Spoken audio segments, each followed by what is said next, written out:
শক্ত কথা বলেন, উহাজ্জু বিকা বিহা ইনদাল্লাহ। আল্লাহর নবী বলেন, ওগো চাচা, আপনি যদি একবার বলেন লা ইলাহা ইল্লাল্লাহ, তাহলে আমি আপনাকে আল্লাহর কাছ থেকে বাড়াবাড়ি করে ছোটায়া জান্নাতে নিয়ে পৌঁছানোর জন্য দাঁড়ায় যাব।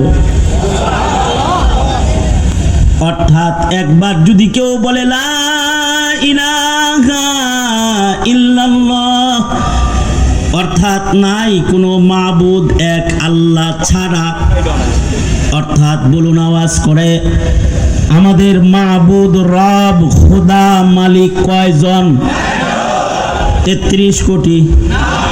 বহু প্রভু কয়জন? কুল হুয়াল্লাহু আহাদ, তিনি কয়জন? একজন। তার নাম কি? তিনি কে? সবাই মিলা জোরে ডাক দেন, ইয়া আল্লাহ। আরো জোরে করে আওয়াজ করে ডাকুন, ইয়া আল্লাহ। এই আল্লাহ ছাড়া কি আর কোনো ইলাহ আছে? আরো জোরে বলেন, আছে? আরো জোরে বলেন, আছে? তাহলে বলুন লা ইলাহা ইল্লাল্লাহ, লা ইলাহা ইল্লাল্লাহ। বাস এতটুকুন যারা একবারও বলবি, তাদের ঠিকানাও এক সময় আল্লাহর জান্নাতে, আল্লাহর কাছে চিরদিনের জন্য হয়ে যাবে। মাত্র একবার বললে। এই পৃথিবীতে মানুষ দুই প্রকার। এক প্রকারের মানুষ বলে লা ইলাহা ইল্লাল্লাহ, আর এক প্রকারের মানুষ এই কথাটা বলে না। যারা লা ইলাহা ইল্লাল্লাহ এটা বলে, এরা হলো জান্নাতি। এরা কি? জোরে আওয়াজ করে বলেন, এরা জান্নাতি। আর যারা এটা বলবে না, তারা চিরস্থায়ী বিনা হিসাব দোজখী, জাহান্নামী। তারা জাহান্নামী। তবে আফসোসের বিষয় হলো, এখানে পরিতাপের বিষয় যেটা, সেটা হলো এই লা ইলাহা ইল্লাল্লাহ কালিমা সহ জন্মগ্রহণ করার পরেও, জমিনের উপরে জন্ম নেওয়ার পরে প্রথমে লা ইলাহা ইল্লাল্লাহ, আশহাদু আল্লা ইলাহা ইল্লাল্লাহ ওয়া আশহাদু আন্না মুহাম্মাদান আবদুহু ওয়া রাসূলুহু, ডান কানে বাম কানে শোনার পরেও, মুখে কালিমা বলার পরেও সমাজ ব্যবস্থা, শিক্ষা ব্যবস্থা এবং তাদের এই কালিমার যত্ন না করার কারণে কোটি কোটি কালেমাওয়ালা যখন বিদায় নেয় আর মরে যায়, তখন তারা কালিমাহীন বেঈমানদের দলে গিয়ে তারা ইন্তেকাল, মৃত্যুর মুখোমুখি হয়ে যায়।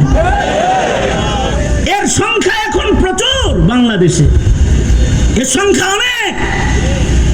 এরা জন্মেছে কালিমাওয়ালার ঘরে, কিন্তু তাদের মৃত্যু হচ্ছে কালিমা ছাড়া। অর্থাৎ নাস্তিক অবস্থায় তাদের মরণ হতেছে, মুরতাদ অবস্থায় তাদের মৃত্যু হইতেছে, বেঈমান হালতে ঈমানবিহীন তাদের মরণ হইতেছে। এর সংখ্যা ছোটখাটো না, এর সংখ্যা অনেক অনেক, এর সংখ্যা অনেক। এই পর্যন্ত যাওয়া তো অনেক একটা কঠিন একটা বিষয়, কারণ এই কালিমা সহকারে মৃত্যু হওয়ার জন্য সাচ্চা পুখতা একটা বিশ্বাস, ঈমানের মালিকানার দরকার হয়। এইটা বর্তমান যুগের মুসলমানদের মধ্যে অনেকই অভাব দেখা দিয়েছে। আমার এক বন্ধু কিছুদিন আগে, উনি এক জানাজার নামাজ পড়াতে গিয়েছেন এক বাড়িতে, জানাজা পড়াইতে গেছেন। জানাজা পড়ায় এসে আমার হাত ধরে কাঁদতেছে আর বলতেছে, বন্ধু তোমরা মাঠে ময়দানে মানুষের ঈমানের মেহনতের কথা বলো, বর্তমান প্রজন্মের ঈমানের হালত বড় খারাপ, সামনের প্রজন্মের ঈমানের হালত না জানি কি দাঁড়ায় রয়েছে। আমি বললাম, ঈমানের হালত খারাপ তা তো আমরাও জানি, তো তুমি আজকে এত অস্থির হইছো কেন? আগে সেই আলাপটা করো। তো সে বলল যে আমি তো জানাজার নামাজ পড়াইতে গিয়েছিলাম, আমার এক দুঃসম্পর্কের আত্মীয় মারা গেছে, তার জানাজা যখন পড়াইতে গেছি, এই মাইয়িত যিনি মারা গেছে তার ছেলে বিদেশে থাকে, লাশটা ফ্রিজার করে রাখা হয়েছিল, ছেলে বিদেশ থেকে এসেছে, এরপরে জানাজা দাফনের ইন্তজাম হয়েছে। যদিও মাইয়িত মারা যাওয়ার পরে যত তাড়াতাড়ি দাফন করবে তত মাইয়িতের আরাম হয়, আর এটাই নবীর দিক নির্দেশনা। কিন্তু ফ্রিজে রাখা যায়, তো ফ্রিজে রেখে দিছে লাশ, আর ছেলে আসছে বাবার জানাজা পড়তে। ছেলের শুভবুদ্ধি উদয় হয়েছে, তো ছেলে তার সন্তানকেও সাথে নিয়ে এসেছে যে মরার আগে কমাস কম দাদার চেহারা এক নজর দেখায় দিই। নিজে তো এসেছে নিজের সন্তানটাকেও বাপের জানাজায় শামিল করতে বিদেশ থেকে সাথে করে দেশে নিয়ে আসছে। সে বলল জানাজা তো পড়াইলাম, জানাজাটা কেবল শেষ করেছি, এই সময় লাশ উঠায়া গুরুস্থানে নেওয়ার জন্য আপন জনরা যখন খাটিয়ার পাশে দাঁড়াইছে, তখন এই বাচ্চা ছেলেটা মাইয়িতের সন্তানকে, মাইয়িতের নাতি প্রশ্ন করতেছে। অর্থাৎ প্রবাসী ছেলে যে জানাজা পড়তে আসছে, তার ছেলে বাপেরে বলতেছে, আব্বু এখন কি দাদার লাশ আগুন দিয়ে জ্বালাইতে নিয়ে যাবা? অর্থাৎ মুসলমানের ঘরের সন্তান, মুসলমানের ঘরের সন্তান, সে তার বাবাকে বলছে, আব্বু এখন কি দাদার লাশটা আগুনে জ্বালাইতে নিয়ে যাবা? তার মানে কি?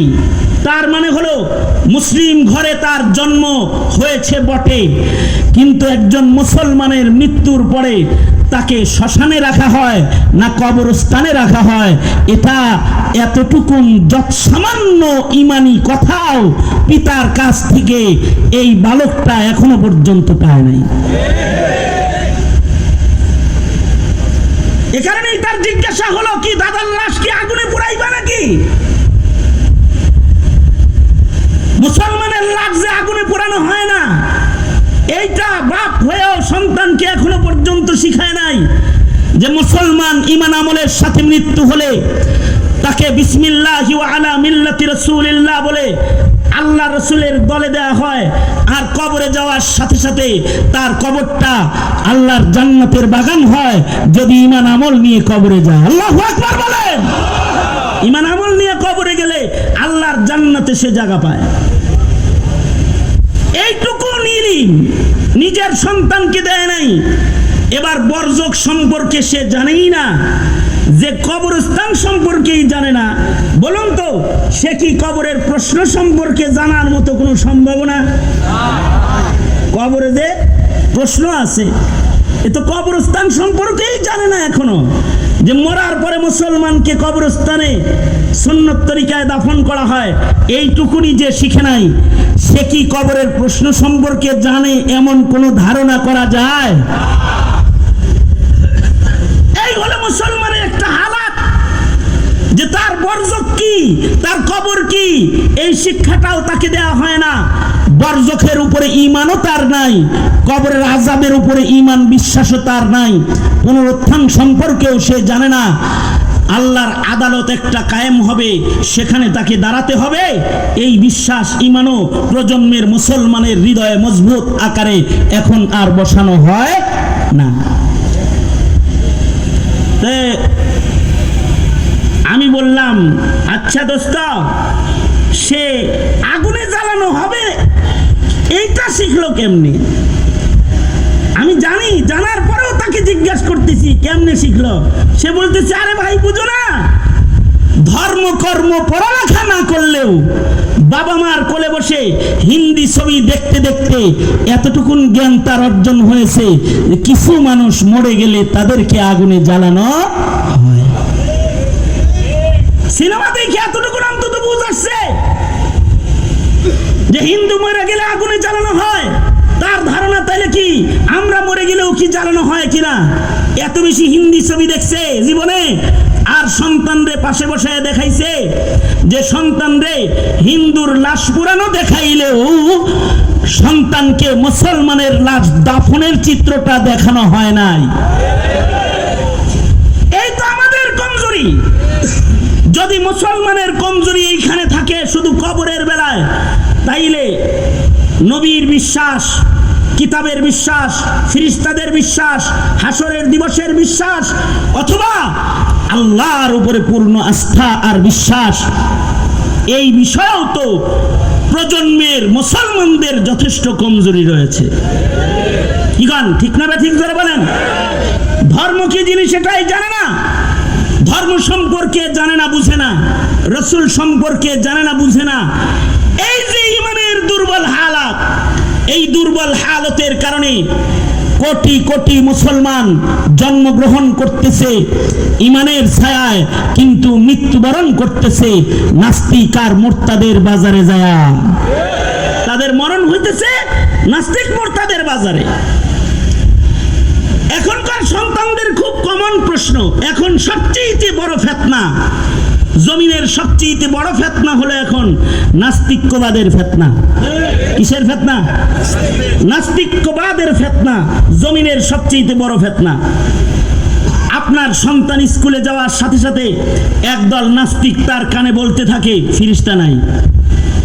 আপনার সন্তান কলেজে যাওয়ার সাথে সাথে একদল নাস্তিক বলে কবরের আযাব বিশ্বাস করি না, লাশ আবার পুনরুত্থান কেমনে হবে এটা বিশ্বাস করি না, মানুষ মরে যায়, পচে যায়, গলে যায়, মাটির সাথে মিশে যায়, এর আর কোনো পুনরুত্থান নাই। একদল নাস্তিক আপনার সন্তানকে বলতে থাকে আরে আমরা প্রাকৃতিকভাবে সৃষ্টি হয়েছি, আমাদের কোনো খালেক নাই, আমাদের কোনো স্রষ্টা নাই। অর্থাৎ একদল নাস্তিক মুসলমানের বাজারে ঘোরে আর মুসলিম সন্তানকে বলে স্রষ্টা বলতে কেউ নাই। আপনারা বলুন তো স্রষ্টা আছে না নাই? জোরে আওয়াজ করে বলেন। কিন্তু ওরা বলে স্রষ্টা নাই। যদি কোনো কথা কয় তাহলে বলে এই স্রষ্টারে দেখছস নাকি কোনোদিন? না দেখি নাই তো। যা দেখছস না তা মানুষ কেন? যেটা দেখা যায় না সেটা মানতে হবে কেন? অথচ না দেখে মানার নামই ঈমান। আল্লাযীনা ইউমিনুনা বিল গায়ব, না দেখেই মানতে হবে স্রষ্টা একজন আছে যাকে দেখা যায় না, কিন্তু মানতে হয় তিনি কে। আওয়াজ করে জোরে বলেন। তারে কিন্তু দেখা যায় না, চর্মচোখ তাকে দেখতেছে না, কিন্তু তাকে মানতে হয়। স্রষ্টাকে মানা, না দেখে মানার নামই ঈমান। কিন্তু নাস্তিকরা আপনার সন্তানকে বলবে যা দেখি না তা মানি না, যা দেখি না তা মানি না। অথচ মাখলুকের ভেতরে বহু জিনিস আছে যেটা মানা যায়, দেখা যায় না। খালেক পর্যন্ত যাইতে হইব না, মাখলুকের ভেতরে এমন বহু কিছু আছে যা মানতে হয়, দেখা যায় না। ভেতরে রূহ নামক জিনিস আছে, মানতে হয়। বেরোয় গেছে, মরে গেছে, এটাও মানতে হয় যে রূহ বেরিয়ে গেছে, মানতে হয়। কিন্তু রূহটাকে দেখা যায় না। কুলির রূহু মিন আমরি রাব্বি, আল্লাহ পাকের একটা নির্দেশ, এটাকেই দেখো না, আল্লাহকে দেখবা কেমনে? হাওয়া বাতাস আছে, কিন্তু বাতাস চোখে দেখা যায় না। যদি বলি বাতাসের কালার কি, বলতে পারবে না। বাতাস কয়েক লম্বা, তাও বলতে পারবে না। কতটুকুন চওড়া মোটা, তাও বলতে পারবে না। কিন্তু মানতে হয় বাতাস আছে, এটা মানতে হয়, কিন্তু চোখে দেখা যায় না। তবে হ্যাঁ, বাতাস দুর্বল না প্রবল এটা আন্দাজ করা যায় কখনো কখনো। দেখতো বাইরে বাতাস আসেনি, এক ফুটা বাতাসও নাই, তো বুঝছস কেমনে রে? একটা গাছের পাতা নড়ে চড়ে না, একটা পাতা নড়ে চড়ে না। গাছের পাতার দিকে তাকায় বুঝলাম সময়ে বাতাসের প্রবাহ বড় দুর্বল। এখন বাতাস এত স্বল্প যে পাতাও নড়ে চড়ে না। আবার মায় বলছে যারে গেদা 1 কেজি লবণ লয়ে গা, না মা এখন বাইরে যাওয়া যাইব না, বাইরে প্রবল বাতাস, উড়ায় লয়ে যাইব, তোরে উড়ায় লয়ে যাইব। হ্যাঁ, জানালা দিয়ে দেখলাম গাছ ভেঙে উড়ায় লয়ে গেল। তার মানে গাছ ভেঙে উড়ায় লয়ে গেছে, এ কারণে তুমি বুঝেছো যে এখানে বাতাস প্রবল। অথবা পাতা নড়ে চড়ে না, তোমার আকল দিয়ে বুঝেছো এখানে বাতাস এখন কমজোর নাই, তোমার আকলটাকে একটু রবের আসমান দেখে একটু খাটাইতে পারলা না, আর বুঝতে পারলা না যে এত বড় আসমান খুঁটিবিহীন যিনি বানিয়ে রেখেছেন সে মহান মালিক তো একজন আছেই। এটা তুমি আন্দাজ করতে পারলা না? তুমি এই আন্দাজ কেন করো না? এই কারণে তোমাকে ময়দানে মাহশারে জিজ্ঞাসাবাদ করা হবে। মৌলবীরা সব তোমারে বুঝাইবো, লাস্তা আলাইহিম বিমুসাইতির। আল্লাহর রাসূলকে আল্লাহ তাআলা নিজে বলতেছে, বন্ধু আপনাকে পুলিশ দারোগা বানায় ইন্সপেক্টর বানায় আমি পাঠাই নাই। কেন? ওরা আমার সৃষ্টি দেখে আমাকে চিনতে পারে না। আফালা ইয়ানজুরুনা ইলাল ইবিল কাইফা খুলিকাত ওয়া ইলাস সামাই কাইফা রুফিআত। আমার সৃষ্টি দেখে ওরা আন্দাজ করতে পারে না আমি কত বড় মহান, এটা আন্দাজ করতে পারে না।